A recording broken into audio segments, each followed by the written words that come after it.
Good morning student.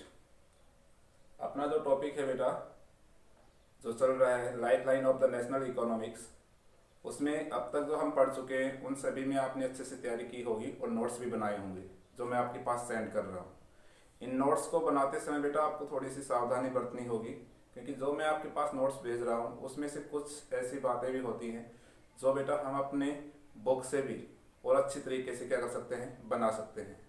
यहाँ से आपको जो नोट्स भेजे जा रहे हैं वो पूरी तरह से एक्सप्लेन किए गए हैं और पॉइंट टू पॉइंट आपके पास वो नोट्स भेजे जा रहे हैं। उनको बेटा पूरा रीड करें और याद करें। कहीं भी समस्या है तो ज़रूर कांटेक्ट करें, फ़ोन नंबर आपके पास है सभी के पास। इसमें आज हमारा जो टॉपिक रहेगा बेटा वो रहेगा एयरवेज। अब तक हम रोडवेज, रेलवेज, पाइपलाइंस और वाटरवेज के बारे में पढ़ चुके हैं। आज हम बात करते हैं बेटा, जो ग्लोबल वर्ल्ड की हम बात कर रहे हैं, वैश्विक संसार की बात कर रहे हैं।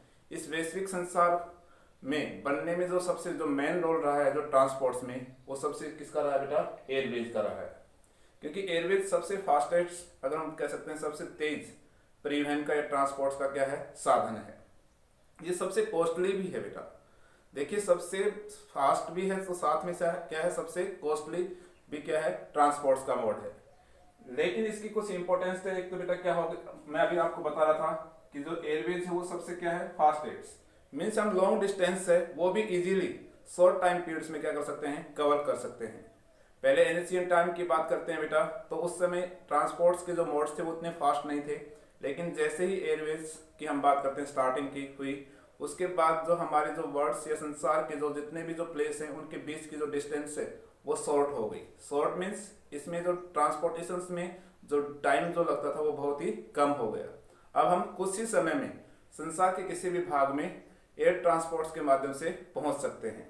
तो ये संसार का सबसे फास्टेस्ट ट्रांसपोर्ट्स का मोड है। साथ में बेटा हम बात करते हैं कवर द डिफिकल्ट ट्रेन्स। जैसे बेटा हम बात करते हैं डेंसेस्ट फॉरेस्ट एरिया है या माउंटेन्स एरिया है या हाई स्लोप एरियाज है, वहां पर रोड्स और रेलवे कंस्ट्रक्शन ईजी नहीं होता है। तो उन एरियाज में अगर हम बात करते हैं तो सबसे जो अच्छा जो सुटेबल जो ट्रांसपोर्ट्स का मोड है वो कौन सा है, एयर ट्रांसपोर्ट्स है। क्योंकि एयर ट्रांसपोर्ट्स के माध्यम से हम जो अच्छे जो बहुत ही ज़्यादा अगर हम बात करते हैं जो डिफिकल्ट एरिया होते हैं जो फिजिकल फीचर्स वाले, उन एरिया में भी इजीली क्या कर सकते हैं, अपनी पहुंच बना सकते हैं। इसलिए भी इसकी इंपॉर्टेंस और ज़्यादा क्या हो जाती है, बढ़ जाती है। साथ में हम बात करते हैं हमारे देश में एयर ट्रांसपोर्ट से इसका नेशनलाइज कब किया गया बेटा, तो 1953 में भारत में जो एयर ट्रांसपोर्ट है उसको नेशनलाइज किया गया, इसका राष्ट्रीयकरण कर दिया गया। हमारे देश में बेटा जो एयर सर्विसेज है वो डिफरेंट द्वारा प्रोवाइड की जाती है। इंडियन एयरलाइंस द्वारा, एयर इंडिया द्वारा, प्राइवेट एयर सर्विसेज, या हम बात करते हैं पवन हंस हेलीकॉप्टर सर्विसेज। ये हमारे देश में डिफरेंट टाइप्स की जो एयर सर्विसेज प्रोवाइड करने वाली क्या है, एजेंसियां हैं। इन एजेंसियों की बात करें तो सबसे पहले इंडियन एयरलाइंस। इंडियन एयरलाइंस की बात करते हैं तो बेटा ये हमारे देश की क्या है बेटा, एयर सर्विसेज है, जो क्या करती है, हमारे नाइबरिंग कंट्री हैं, जो हमारे पड़ोसी देश हैं, और यहाँ तक कि हमारी जो स्टेट इंटर स्टेट जो एयर सर्विसेज प्रोवाइड करने का जो कार्य कौन करती है, इंडियन एयरलाइंस। मीन्स एक राज्य से दूसरे राज्य में अगर हमें एयर सर्विसेज के माध्यम से जाना है तो बेटा इंडियन एयरलाइंस क्या करती है, सर्विसेज प्रोवाइड करती है। या नाइबर्स कंट्री हमारे जो पड़ोसी देश हैं, उन जैसे श्रीलंका है, नेपाल है, बांग्लादेश है, इन देशों में अगर आपको जाना है तो अभी बेटा एयर सर्विसेज कौन सी, इंडियन एयरलाइंस क्या करती है, आपको एयर सर्विसेज प्रोवाइड करती है। इस बात को ध्यान रखना बेटा, नाइबर्स कंट्री और बेटा हमारी जो inter state air services provide करने वाली एजेंसी का नाम है इंडियन एयरलाइंस। अब आता है एयर इंडिया। एयर इंडिया बेटा अगर हम बात करते हैं तो ये हमें इंटरनेशनल एयर सर्विसेज क्या करती है, प्रोवाइड करती है। अगर हमें अपने देश से किसी दूसरे देश में जाना है, नाइबर्स कंट्री को छोड़ करके, तो बेटा उन देशों में जाने के लिए जो हमें जो कौन सी एयर सर्विसेज लेनी होगी, वो एयर इंडिया लेनी होगी। यहाँ से कुछ फॉरिजन्स हम बात करते हैं, विदेशी एयर सर्विसेज भी आपको इंटरनेशनल एयर सर्विसेज क्या करती हैं, प्रोवाइड करती हैं। दूसरे देशों की जो एयर सर्विसेज हैं वो भी आपको ये सेवाएं प्रदान करती हैं। फिर आता है बेटा प्राइवेट एयरलाइंस। हमारे देश में एयरलाइंस में ऐसे बहुत सी कंपनियां हैं जिन्होंने अपने भी एरोप्लेन्स के माध्यम से बेटा वो एयर सर्विसेज क्या कर रही हैं, प्रोवाइड कर रही हैं। कौन सी बेटा, चाहे वो हमारे डोमेस्टिक एयर सर्विसेज हो या हम बात करते हैं इंटरनेशनल एयर सर्विसेज हो। इनमें फिर आता है बेटा Pawan Hans helicopter services. Pawan Hans helicopter services बेटा हम बात करते हैं हमारे देश में ही जो डेनिश फॉरेस्ट एरिया है, हाई माउंटेन्स एरिया है, या बेटा हम कह सकते हैं नॉर्थ ईस्टर्न जो स्टेट हैं, विशेषकर उन स्टेटों में सबसे जो मोस्ट इंपोर्टेंट जो ट्रांसपोर्ट्स का मोड है वो कौन सा है बेटा? Pawan Hans helicopter services means air services है। अगर ये क्वेश्चन पूछ भी दिया जाता है कि भाई नॉर्थ ईस्टर्न स्टेट में जो एयर सर्विसेज इतनी ज्यादा पॉपुलर है तो क्यों है, बाकी किसके कंपेयर में? रोडवेज और रेलवेज के कंपेयर में। तो बेटा आप देखते हैं कि हमारे जो नॉर्थ ईस्टर्न स्टेट हैं जैसे असम है, अरुणाचल प्रदेश है, मणिपुर है, मिजोरम है, त्रिपुरा है, नागालैंड है, ये वो एरिया है जो बेटा पूर्वांचल हिल्स से क्या है? कवर्ड है। और बेटा यहाँ पर काफी क्या है? डेनिस्ट फॉरेस्ट एरिया है, और यहाँ स्लोप भी क्या है? काफी हाई है, जिससे रेलवे और रोड कंस्ट्रक्शन यहाँ इजी नहीं है। इस वजह से बेटा एक तो कारण ये रहा कि हाँ बेटा हम बात करते हैं डेनिस्ट फॉरेस्ट एरिया होना, माउंटेन्स एरिया होने की वजह से यहाँ रोड्स और रेलवेज ट्रांसपोर्ट्स की सर्विसेज क्या है? कम है, जिस वजह से एयर सर्विसेज क्या है? यहाँ पॉपुलर है। दूसरे बेटा इंडियन गवर्नमेंट द्वारा इस एरिया में हम बात करते हैं एयर सर्विसेज है, उस पर बेटा लो ऑफ कॉस्ट मीन्स बहुत ही कम कीमत पर एयर सर्विसेज वहां के लोगों को क्या की जाती है? प्रोवाइड की जाती है। उसका कारण भी यही है क्योंकि वहां पर रोडवेज और रेलवेज का क्या होना? कम होना। साथ में पवन हंस हेलीकॉप्टर सर्विसेज है बेटा, ये हमारे जब भी किसी भी प्रकार के हम नेचुरल डिजास्टर को फेस करते हैं, प्राकृतिक आपदा को जब फेस करते हैं, चाहे बाढ़ आ जाए या कहीं पर बेटा भूकंप आ जाए, अर्थक्वेक, इन सभी समस्याओं को जब हम कोई फेस कर रहे होते हैं तो उस समय भी पवन हंस हेलीकॉप्टर सर्विसेज है वो हमारे लिए बेटा डिफरेंट टाइप से क्या करता है? हेल्प करता है। तो देखा जाए तो आपको ध्यान रखना होगा कि पवन हंस हेलीकॉप्टर सर्विसेज की इंपॉर्टेंस क्या है, या नॉर्थन ईस्टर्न स्टेट में बेटा जो एयर सर्विसेज है वो इतनी ज्यादा पॉपुलर क्यों है। ठीक है, इस पर आपको अपने नोट्स बनाने हैं।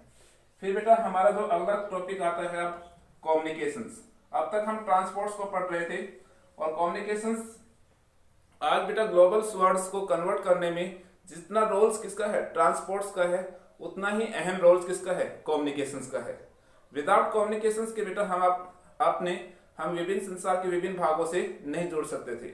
स्टार्टिंग में हमारे जो कम्युनिकेशंस के जो सोर्स थे वो काफी स्लो थे, हम जानते हैं, लेकिन बेटा एट प्रेजेंट ऐसे बहुत से कम्युनिकेशंस के जो सोर्स हैं जो बेटा काफी फास्ट है, और हम अपने घर पर बैठे ही जैसे हम बात करते हैं इंटरनेट के माध्यम से विभिन्न प्रकार के जो एरिया से क्या कर सकते हैं? इजीली कनेक्ट हो सकते हैं। तो इस प्रकार से कम्युनिकेशंस के जो सोर्स हैं उनको बेटा 2 पार्ट्स में डिवाइड किया जा सकता है। आपको याद रखना है पर्सनल कम्युनिकेशंस और मास कम्युनिकेशंस। पर्सनल मींस बेटा एक व्यक्ति से दूसरे व्यक्ति के बीच ही विचारों का क्या हो? आदान प्रदान हो, तो वो तो कहलाते हैं पर्सनल कम्युनिकेशंस।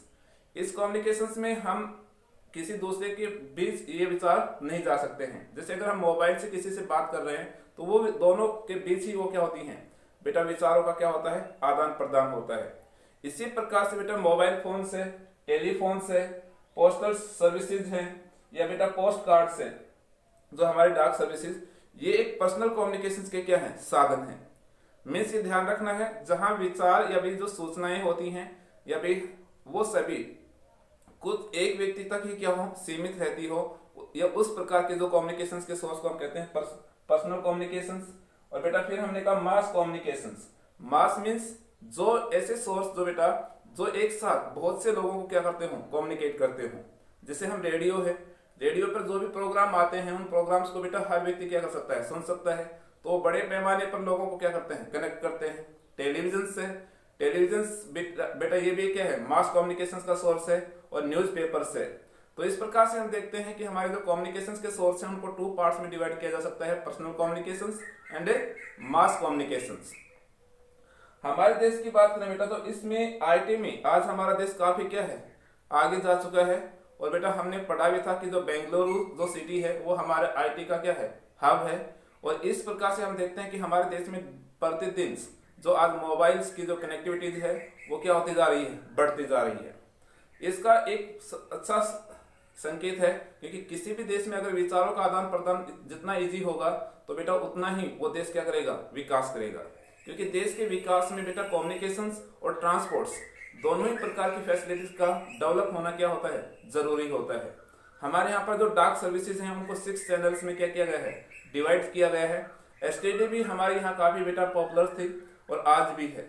तो इस प्रकार से हम देखते हैं तो बेटा आप पाएंगे कि कम्युनिकेशन के सोर्स हैं वो किसी भी देश या किसी भी कंट्री के इकोनॉमिक डेवलपमेंट में इनका क्या होता है, अहम रोल्स होता है। इसलिए ही बेटा ट्रांसपोर्ट्स और कम्युनिकेशंस को किसी भी कंट्री की life lines of the economics कहा जाता है, क्योंकि इन्हीं के माध्यम से जो डिफरेंट इकोनॉमिक सेक्टर हैं उनका डेवलपमेंट क्या उन पर क्या करता है, डिपेंड करता है। इसलिए बेटा आज अपना इतना ही रहेगा। अपने फेयर नोटबुक में साफ और सुंदर जरूर लिखें बेटा, और अपने घर पर रहें। जैसे सरकार द्वारा अगर लॉकडाउन में कुछ ढील भी दी जाती है तब भी बेटा हम कहीं नहीं जाएं, अपने घर पर रहें। अभी इस महामारी का अभी कोई कंट्रोल नहीं हुआ है, इसलिए अपने आप को सेफ रखना और अपने परिवार को भी सेफ रखना आप बच्चों की क्या है, जिम्मेवारी है। धन्यवाद।